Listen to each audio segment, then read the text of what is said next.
আইনজীবীদের অধিকার প্রতিষ্ঠা ও স্বার্থ সুরক্ষা সহ ১১ দফা দাবি আদায়ে মানববন্ধন করেছে ঢাকা বার আইনজীবী ইউনিয়ন।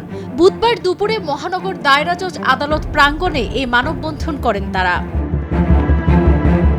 মানববন্ধনে তারা জানান, সাম্প্রতিককালে আইনজীবীগণ নানা রকম ষড়যন্ত্র, হত্যা, নিপীড়ন, নির্যাতন, হামলা মামলার শিকার সহ আইনজীবীদের রাজনৈতিক বিভাজনের কারণে এসব প্রতিরোধ কিংবা দমন করা সম্ভব হচ্ছে না। ন্যায় বিচার প্রতিষ্ঠার জন্য আমরা আদালতে লড়াই করি।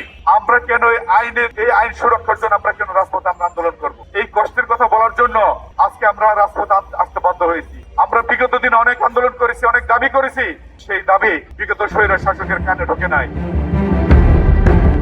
তাই বিচারকদের সুরক্ষার ন্যায় তাদের সুরক্ষা ব্যবস্থা করা সহ পেশাগত গ্যাজেটেড মানে উন্নীতকরণ, পরিবার সুরক্ষা আইন প্রণয়ন ও বাস্তবায়ন, বিশেষায়িত হাসপাতাল, বেনিভোলেন্ট ফান্ড সহ আইনজীবীদের জন্য কল্যাণমুখী প্রতিষ্ঠানে পরিণত করার দাবি তুলে ধরেন তারা। এখন যেহেতু ছাত্র আন্দোলনের ফসল একটি গণতান্ত্রিক সুশাসন প্রতিষ্ঠার জন্য বর্তমান সরকার বাংলাদেশে আল্লাহর রহমতে প্রতিষ্ঠিত হয়েছে, আমরা এই বর্তমান সরকারের কাছে আমাদের জোরালো দাবি, অনতিবিলম্বে আমাদের আইনজীবীদের সুরক্ষার জন্য যেন আইন করা হয়। শুধু জানমালের লড়াই না, আমাদের কিছু কিছু মৌলিক অধিকার এবং মানবিক অধিকার রয়েছে। এই 11টা দাবির মধ্যে শুধু ঢাকা বারে না, সারা বাংলাদেশের আইনজীবীদের অধিকার সুরক্ষা এবং নিশ্চিত করার লক্ষ্যে আমাদের এই 11টা দাবি।